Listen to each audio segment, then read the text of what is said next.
Papatuloy po ng ating catechetical walk through the Mass. Tatalakayin po natin ngayon ang mga ritual na ginagawa natin bago ipahayag ang gospel, ang ebanghelyo.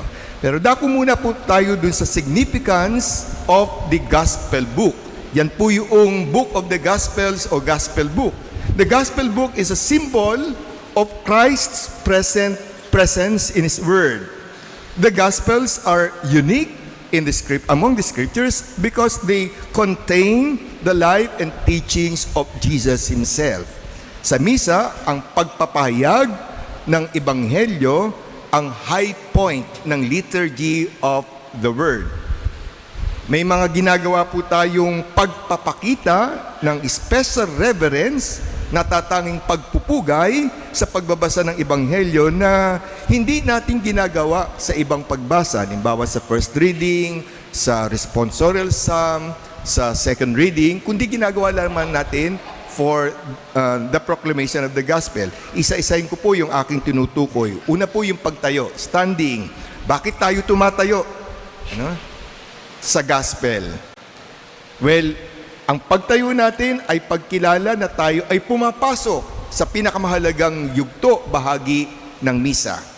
Ang pagtayo natin ay pagpapakita rin ng kahandaan natin na makinig kay Kristo at readiness to act on His Word. So yun yung kahulugan ng ating pagtayo. Kaya alala natin, tumatayo tayo at sa pagtayo natin sinasabi natin, Panginoon, handa akong makinig at handa akong isalin sa kilos at gawa ang iyong salita. Yan ang kahulugan ng ating pagtayo. Lord, I am ready to listen and to act on your word. Tapos ay yung pagkanta ng Alleluia. Ano bang kahulugan ng Alleluia? Alleluia is a Hebrew expression of joy, meaning praise Yahweh, praise the Lord, purihin ang Panginoon. Okay? Nagpupuri, nagagalak tayo, kumakanta tayo ng Alleluia kasi magsasalita na ang Panginoong Jesus ng tuwiran sa atin. Kaya yung ating pag-awit ng Alleluia ay pagpapakita, expression ng ating kagalakan, ng ating joy. Kaya naman, pag kumakanta tayo ng Alleluia, dapat lahat tayo kumakanta. Huwag nyo naman sabihin hindi nyo kabisado yung lyrics kasi Alleluia lang naman Ano? At sana, dahil nga siya ay Alleluia, kantahin natin siya ng masigla at ng masaya. Okay? Susunod po dyan ay yung procession. Anong significance ng procession sa bahaging ito ng misa? Ano ba yung tinutukoy kong procession dito? Habang inaawit ang Alleluia, ipinuprosesyon ng pare o ng diakono, ng deacon, ang Book of the Gospels from the altar to the lectern. Na kung saan, dito pinahayag ang ebanghelyo.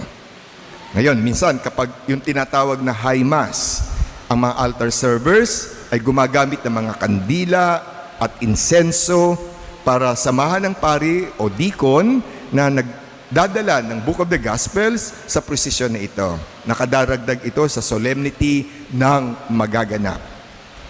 Bilang paghahanda sa pagganap sa isang sagradong tungkulin, ang pagpapayag ng ebanghelyo, tahimik na nagdarasal yung pari o deacon na magbabasa ng ebanghelyo. At ang kanyang dasal ay ganito: Cleanse my heart and my lips, Almighty God, that I may worthily proclaim your holy gospel. So yan yung dinarasal noong magbabasa ng ebanghelyo.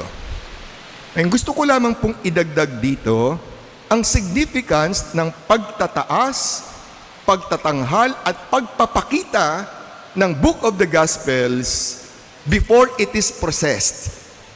Okay? The raising of the Book of the Gospels is a visible sign that the Gospel is central to our faith and to our worship. Ang pagtataas at pagtatanghal sa Gospel Book sa puntong ito ay pagpapakita sa congregation, sa inyo, sa atin, that the good news is about to be proclaimed. Kaya inaanyayahan tayo na i-focus ang ating isip at puso sa pakikinig sa mabuting balita ng ating kaligtasan. Ano ba dapat yung ating tugon, gesture sa pagtatanghal, pagpapakita ng Book of the Gospels. Bilang gesture, pag-acknowledge natin sa presensya ni Kristo, sa kanyang salita, maaari tayong yumuko o magbow habang ipinapakita sa atin yung Gospel Book. Doing so demonstrates our respect and readiness to be transformed by Christ's teachings. So mamaya po, bago ko ibigay ang final blessing, pra-practicein po natin yan. Gagawin po natin yung tamang gesture. Ngayon, pagkatapos ng isa pang palitan o sagutan ng The Lord be with you and with your spirit, pinahayag ng pari o ng deacon ang ebanghelyo. Sa pagsasabing, a reading from the Holy Gospel according to Mark. Kinukrusan niya yung Book of the Gospel. Pagkatapos na krusan yung Book of the Gospel, kinukrusan ng pari o ng deacon ang kanyang noo, ang kanyang labi, at ang kanyang dibdib. At yan din yung ginagawa ninyo o dapat ninyong gawin. Hindi ba? Assignment ninyo yan? Sino ang gumawa ng assignment sa inyo? Taas ang kamay. May 2 kalahati. Yung isa nahiyang magtaas. May 2 salamat, ginawa po ninyo. Ano? So, how about the rest? Ano? Ilang taon nyo nang ginagawa ang pagkukrus ng 3 beses pero naintindihan ba natin? Okay? So, ipapaliwanag ko po. Anong ibig sabihin ng pagkukrus natin ng 3 beses sa noo, sa labi at sa dibdib? It is a ritual by which we consecrate our thoughts, our words, and our actions to the Lord, asking that His word in the gospel be always on our minds, on our lips, and in our hearts. So yun yung kaulugan ng pagkurus natin. Kaya kapag ginagawa natin ito, itong napaka-profound gesture na ito, ay dapat sinasabayan natin ng tahimik na dasal. So inanyayahan ko kayo na gawin natin ito. Bagaman dapat tahimik natin gagawin ito, pero this time, at least sa pagkakataon ito, dasalin natin ng malakas habang ginagawa natin yung tamang gesture. Tayo pong lahat, krusan natin. Panginoon, basbasan mo ang aking isip upang maunawaan ko ang iyong salita. Basbasan mo po ang aking labi upang maipangaral ko ang iyong salita. Basbasan mo ang aking puso upang maisabuhay ko ang iyong salita. Yan yung malalim na kahulugan ng pagkukrus natin. Okay, so this time, alam na ninyo ang tamang diwa at ang tamang paraan ng pagkukrus.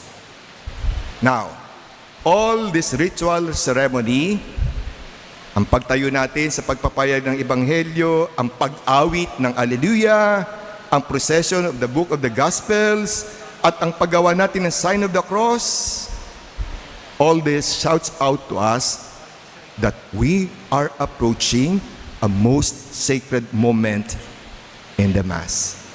We are entering into the high point of the liturgy, which is the proclamation of the Gospel. At yan naman po ang ipapaliwanag ko next Sunday. Kaya, abangan ang susunod na pagpapaliwanag.